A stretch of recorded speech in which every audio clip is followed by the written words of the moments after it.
What's up, movie people? I hope you're doing well. This will be my review of Indiana Jones and the Dial of Destiny. I'm going to have no spoilers here, but let's find out how good or bad Indiana Jones and the Dial of Destiny is right now. Stole it.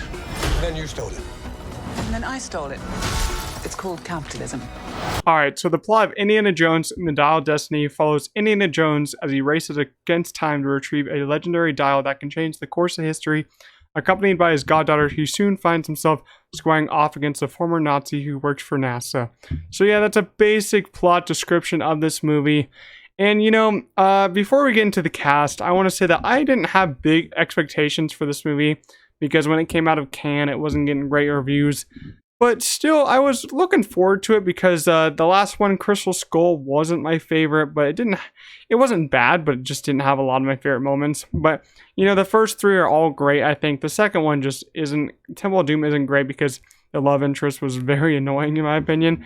So I went into this one with kind of an open mind. And, I still came out kind of disappointed. I'm kind of sad that I gotta say that because it's the last Indiana Jones. But I'm still pretty disappointed overall with the movie because it just feels very lackluster of what we should have gotten. Like, it doesn't feel like an Indiana Jones movie. It just feels like one of those plain action movies that you get nowadays. I don't want to compare it to Fast and Furious because it's not as bad as that. But it just doesn't feel like it has the Indiana Jones magic and feel. James Mangold directed this, but it doesn't feel like a James Mangold movie. It just feels like Lucasfilm kind of like took over halfway through and just changed a lot of it. So it doesn't feel like James Mangold film. The cast here, of course, Harrison Ford as Indiana Jones, Mads Mikkelsen, Phoebe Waller-Bridge, Antonio Banderas, Boyd Holbrook, and many more people in this cast. Those are the main people. Harrison Ford, he's always great. What can I say? I love seeing Harrison Ford in anything. Mads Mikkelsen, he plays a villain in every single movie, it looks like here.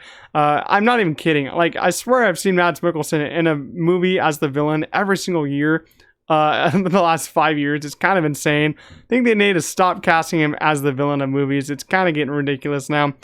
Phoebe Waller-Bridge as the goddaughter, Helena Shaw. I don't know about Phoebe Waller-Bridge here. She wasn't very good. Like, I didn't really care about her character in the first half. The second half, I more came around to her, and I don't know if that's the writing of her character or Phoebe Waller-Bridge. I think it's more to do with the writing of the character. Harrison Ford, I don't think he was given a lot to do here as Indiana Jones. I feel like that's kind of unfair since this is literally Indiana Jones and the Dial of Destiny. It's his final movie. So I think it's kind of unfair that they hardly give him anything to do. And he's hardly using his whip at all in this movie. Like, it's ridiculous. Like, he maybe uses it twice in this movie. But it's ridiculous how many times he shoots a gun in this movie compared to how many times he uses his whip.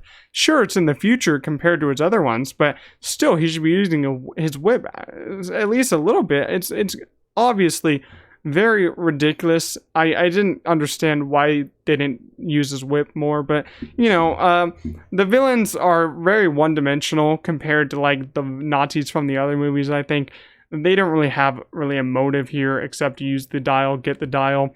And there's another character here. His name is Teddy, another side character that I don't think we needed in this one. It was kind of a very annoying side character. And I thought there were too many characters in this movie. This one struggled the same, I think, just like Temple of Doom. Temple of Doom had too many characters running along with Indy. 2 characters with Indy is just too much for me. And this one has 2 characters running along with them, which is Helena Shaw and Teddy. I feel like Teddy could have just been knocked out of the picture and we would have been great. Because Raiders had Marion. And the third one, Crusade, had his dad. One person with Indy is enough. We do not need 2 people. I think Temple of Doom, we should have knocked out Willie because she was an annoying love interest, in my opinion. So I think the cast is pretty good here. I think the script just dumbed down some of the characters, in my thought. And I'm going to get on to the de-aging of this movie because you do see in the trailers Harrison Ford is de-aged. He's de-aged through one sequence, and that is like the first opening, the 15-20 minute opening. And I have kind of an issue with de-aging because if you use it too much, you can see through it. And guess what? They used it too much. You could see through it. Harrison Ford just looked really plasticky and uncanny in these first 20 minutes. I didn't really enjoy that. The first 10 minutes are fine, but then once you really see through it, you're like, okay, that's getting ridiculous. Why did we have to spend that much time in a de-aged Indiana Jones. Like this opening sequence was cool action wise, but still we didn't need a de-aged Indiana Jones for 20 minutes of our opening. And that kind of gets me going on the action. The Dial of Destiny, which the movie is called. The Dial of Destiny is our little thing that everyone's trying to get after. And it's kind of a time travel device, as you would have guessed from the trailers and the title. And it's just them searching for the Dial of Destiny through 3/4 of this movie. You know, I would have liked this movie much more if we actually used the Dial of Destiny much more than we did. I'm not going to get into where they used it and how they used it, but they only used it once, and I thought that was the best part of the movie, when they used it and the whole ending. Just when they're looking for it, I don't really care about the adventure. The adventure just is so plain, and just there's nothing magical about the adventure here. And that kind of brings me to the action.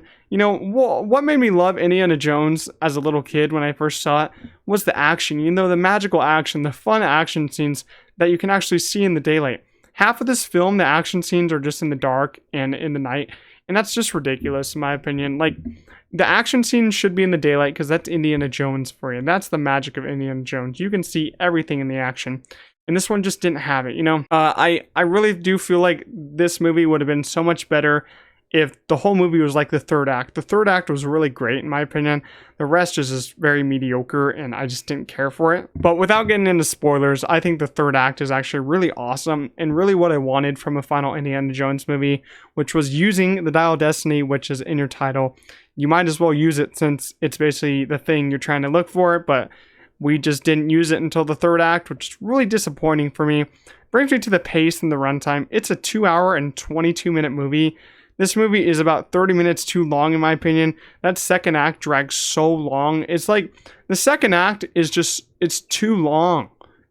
Actually, I was counting down the minutes in my head because the second act just didn't floor me at all. There's no magic there. That just felt like a Hollywood action scene we've seen 100 times. But I like the third act, and the first act was pretty decent, but the third act was what stood out for me. So overall, Indiana Jones and the Dial of Destiny is a mixed bag. It's a very mixed bag, and it left me disappointed, but does it mean it's a bad film? No, it's not a bad film, but it's not a great film. And I was hoping for much better here, especially because it's Harrison Ford's last time at Indiana Jones. They should have used the Dial of Destiny more, because it's literally in your title. Use it more. And if the film would have been more like the third act, I would have liked it much more. But overall, I'm going to give Indiana Jones and the Dial of Destiny a 3 out of 5. Yeah, it's not bad by any means, but I just wish it was so much better. If it would have been so much better, I would have been so much happier, but still not a bad movie. So if you've seen it, leave your thoughts down below in the comments, and I'll see you guys in the next one. Peace out.